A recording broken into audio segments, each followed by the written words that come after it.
wants to go first? Well, I want to get it out of the way just because before we talk about Continuum, loved you in the inside. Oh, Did not need to be thank canceled. you so much. I love that you say that because I loved that show so much and we put so much into it. And I mean, Peter Coyote, Adam Baldwin, Jay Harrington, Katie Finneran, we had such a good group.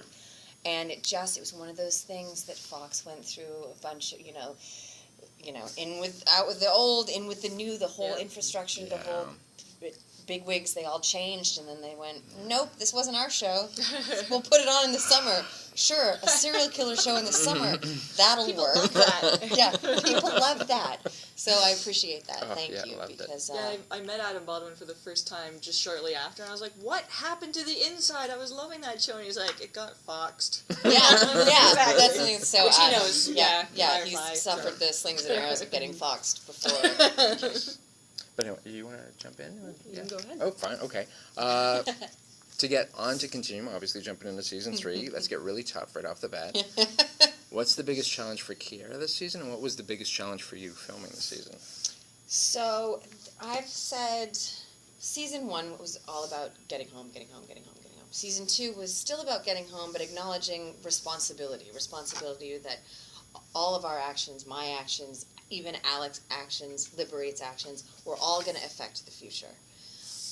And then season 3 I've coined for the greater good, because season 3, Kiera definitely makes the hard decision that while she's been trying to maintain that kind of crappy future that she came from just to get back to her husband and son, and mainly her son, as they painted her husband, he's kind of questionable. Yes. We're not really sure about it.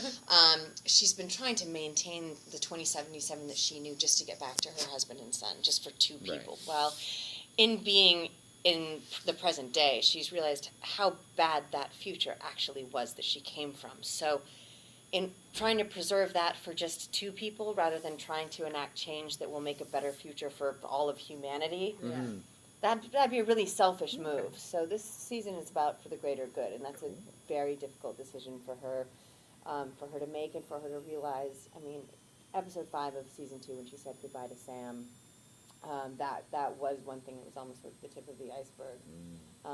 But the idea that she's actively not trying to get home. The difficult thing, we shot one scene that was extremely difficult because there were 2 Alex Sadlers. And, Did you get Tatiana Maslany to play one of them?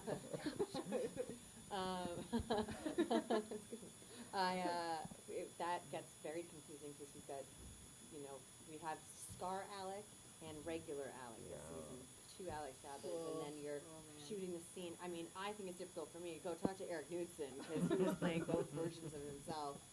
But that's always difficult, and playing dead also quite difficult, especially when you're outdoors and can't actually let out any breath because it would show. Or if you're in a freezer. Which is like Canada lately.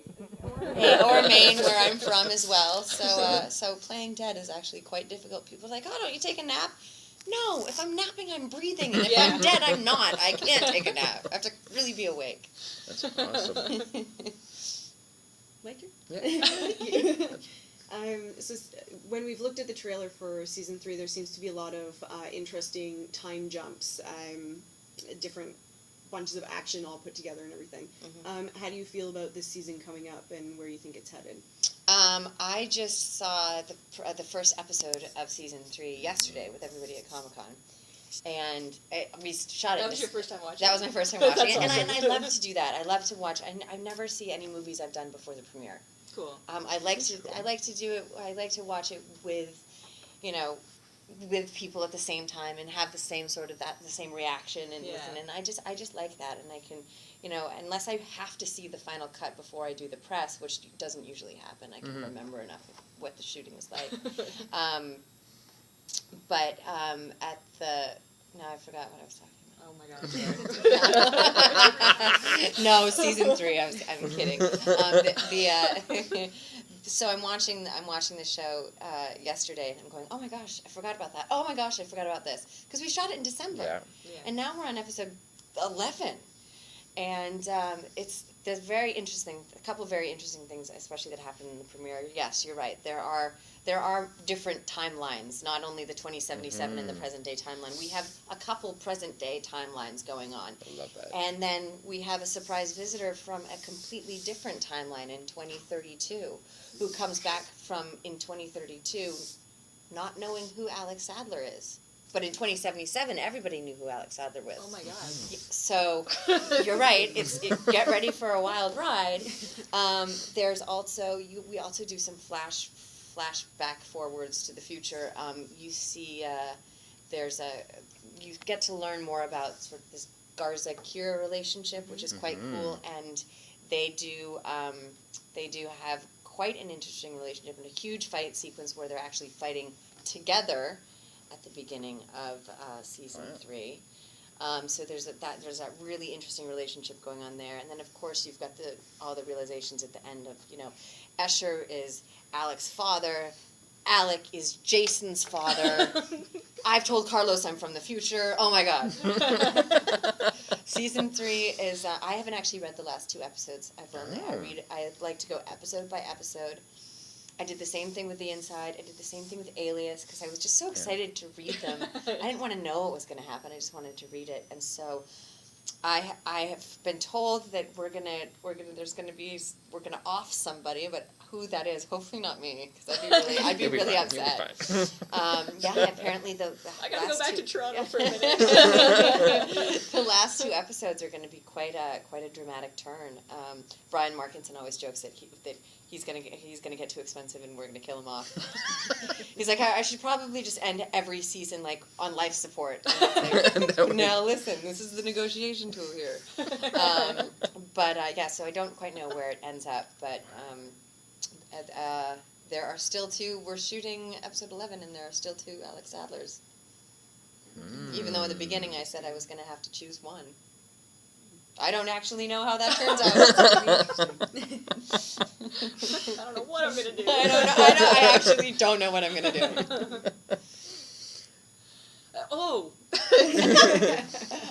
That's Sue, everyone. That was an awesome reaction. Oh, yes! Right. I don't know. And I had a question too, and then we were talking about something else entirely. You just did to me what I did to you earlier. And I traced my way What was back. I thinking about? Well, I love the tech in the series, like everything we see from the future, and I love the fact that despite that it is science fiction, it's all really grounded in a very plausible reality. Cool. And Thank you. is there anything besides the suit and the gun that you would have brought back with you? Well, I did bring back the toy soldier. Yes. Which I still have, and Kira still has in her desk. Was there anything else I would have brought back? Well, I haven't seen anything from any of our future flash forwards that I wish I'd taken back with me. But I'm sure the invisibility cloak comes into play this season, and that I wish I had one of. I wish I'd brought one of those back with me because that's quite awesome. Although my suit does make me go invisible, so I guess I'm already invisible. That's too much invisibility can't. Too much of a good thing. Yeah. But I do love the tech, and I do love. I've always said, people say, "Well, it's time travel. It's how do you believe that?" And I said, it's because it's wishful thinking. Yeah. I think we all watch shows like this and think, God, wouldn't that be cool if that really could happen? Yeah. I mean, how much did we love Back to the Future? I mean, I remember just being so obsessed with those movies. And the idea that time travel, like, if you can imagine it, you can make it happen. Yeah. And I think Totally. it's that's how you can suspend disbelief, because you're actually really hoping that one day cool tech like that exists. Yeah. And Of invisibility course. cloaks and time travel, even though I'd never want to see the future. I'd want to go back to a bunch of different Yeah. periods in time for sure. I don't think I'd ever want to go ahead. I don't think I'd go ahead just to see, but yeah, I want to see I dinosaurs. think it would scare me. See, me too. Yeah. Dinosaurs are right up there. Yeah. How the Egyptians built those Right. pyramids, I would Thank really you. like to know. As well as the Sphinx, we can go over there too. Then to if I could live. Since you're in the area. Since you're in the area, since we're in the neighborhood. If I got to be really wealthy, I'd love to go back to Elizabethan England, but not to be a pauper. No, I'd want to be at court. Okay. Yes. When there's, then they're like the Roaring Twenties, which right. provided that I got to, live in East Egg and be called Daisy and You have this all figured out. I really have had time to mull it over because it's a question that I get asked frequently, and I know exactly. And then there's the really cool, music scene of the '60s, Right. which I think would be so Woodstock awesome. alone. Yeah. But yeah, going forward, probably not so much. Yeah. And you know what, like... We're going to have to do one more question. Sorry, we just have Okay. Sure. Within the show, all the tech and stuff is amazing in the future, but it's a lot more impersonal than Yes. Kira's present is now. Like, watching her learn to talk on a phone and and actually have to hold it to her ear and stuff and deal with people face to face instead of... I love it that you mentioned that because it was a very calculated move for Simon and I. If you watch the first couple episodes, she's like a robot almost. Yeah. She's very... And I've always said humans in 2012 or present day humans are much more human than they are in the future. Yeah. Because the tech has taken us completely away. I mean, Carlos in the first season says, you look like you're looking right through these people. You have zero bedside manner. You're rude. Yeah. Talk to these people. And I'm like, no, I am looking through them. I'm scanning them. I don't even need to talk to them because I'm getting all this stuff right there. And that's what the future is. Yeah, and yet she has to learn how to trust her own instincts and really read people instead of just reading what it shows her. That's been something that she has learned through the 3 seasons. And she's figuring out she's good at it, which is amazing to watch. And it's like watching a kid learn. The idea of those times when she does put the tech away, or she does rely on her instinct, or Alec has one of the Alex has put a block on her CMR, so she can't read him, but she doesn't know that she can't read him, so she literally is really trusting her gut a lot in season 3, and it's becoming second nature to her, but it's also petrifying, but it's exciting and very scary at the same time. But I love that you said that because humans in 2077 are not as human as they are in the present day.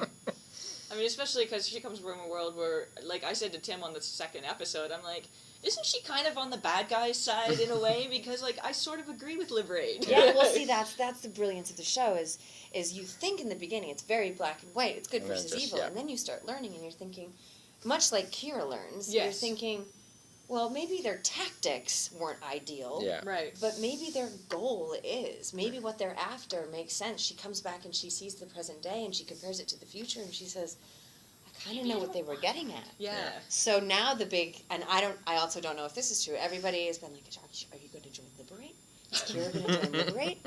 Is Kira going to become a bad guy or a good guy? Is that a good guy? I know, right? It will go crazy. And I just thought, and for the first time ever, I thought, yeah, maybe. Wicked. I think that's perfect. Cool. Yeah. Rachel, thanks. Thank you guys very, very much.